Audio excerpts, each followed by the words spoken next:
right? So if you keep this 5 points in mind when you write your OKRs, you're probably going to get to something really good. And of course, the first ones that you write are not going to be extraordinary, but you have things to look for if you follow these. Now, there are a few more things we need to talk about. Ask yourself these questions when you are writing an OKR for the first time or even for the 999 time that you've done it, right? Or 1256 time that you've done it, right? Always ask this. How does this stuff align with your vision as a company, right? Hopefully you have one, right? Um, why does this thing matter? Well, for Intel matter because aligned with their vision and because they're gonna kick everybody behind with the 8086 almighty processor, right? Are we inspired when we read this? Oh, hell yes, we're gonna beat everybody. That's pretty cool, right? Destroy the competition. And again, how are we gonna do this? Get people to think, how can we do this? How can we do this better, simpler, faster, or all of the above? But think about these questions when you're writing an OKR. Also think about this. Is it in a language that resonates with us? Meaning, don't put a bunch of corporate jargon there because that's annoying and nobody really cares, right? Simple, plain language. Is this thing clear? Hell yeah, make the 886 rock, right? What would be true if you achieve this? Well, what would be true is the 886 is going to beat everybody in the market. And does it feel actionable, right? Make the 886 rock, right? It is actionable. So think about these three slides, things you have to have in mind, and questions that you should ask yourself when you are writing your OKRs. Couple tips for you. No status quo anything, right? Maintain the market position or maintain the 886 as the best. That's nobody wants a status quo, want to exceed it. It's always good to start with a verb because you are doing a call to action. Positive language, which somehow I put there twice, uh, and ambiguous terms, and encourage brainstorming. These are the synthesis of those two slides. Now, objectives have to have attributes. Attainable. Well, Q, most successful as a stretch. Yes, it is, but it is attainable. We can do it.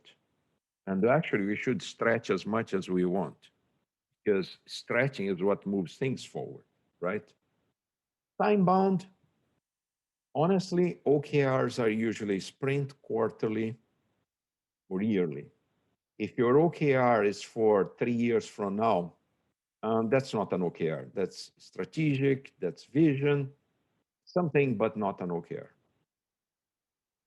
It has to be concrete, right? I mean, why are we doing this? Why is the relevance of this? And again, action oriented. You have to move people to do stuff.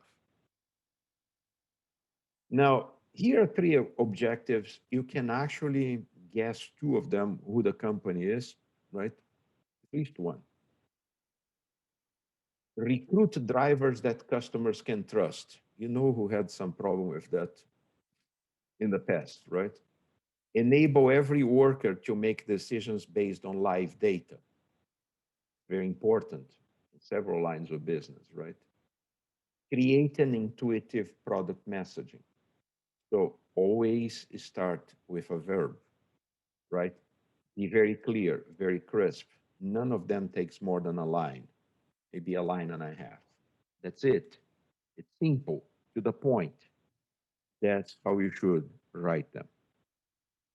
I normally go into exercise mode, so let's do a quick 2, 3 minute and see if you guys have any questions so I'm not the only person speaking. Anybody would like to ask anything for now?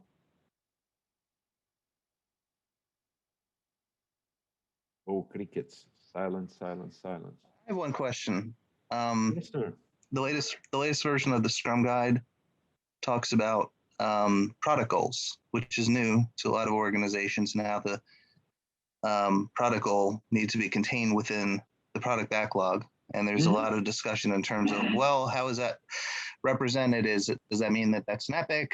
Is that as an objective as part of the OKRs? So I mean, what is your viewpoint on um, objectives, and does that represent the product goal, or is that a level above, or is that a level below the product goal?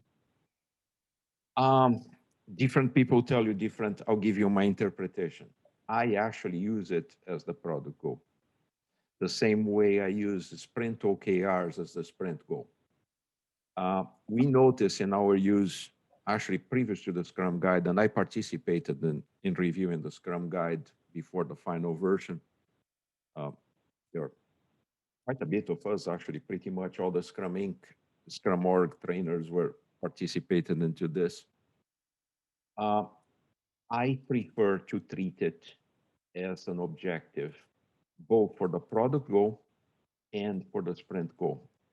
My experience with hundreds of teams has been that they take OKRs very well. It's a lot easier for them to understand what it takes to fulfill the product goal or the sprint goal. And I right now, in one of my clients, we have very large groups of teams, and we've been using OKRs as a sprint goals for 2 years or so, actually a bit more than 2 years. And we used OKRs also as release goals, which are part of delivering the product goal, which at the time didn't exist because the Scrum Guide is from November last year. So I don't like to use the word epic. For me, everything's a backlog item. There's a lot of discussion in the Agile community if it's epic, feature, or story, or feature, epic, or story. And some people say themes and stories. I believe that's Mike Kuhn. Everybody has a different name for things. For me, it's like everything's a backlog item. They are either very large and don't fit in a sprint and they have to be split, or they fit in a sprint and they may also need to be split so they're easy to handle. I call everything a backlog item. I kind of went a little bit on a tangent, but does that answer the question? Yes, it does. Thank you. I appreciate that. You are welcome. Do we have one more question before I go back to being the only person talking? No? Okay.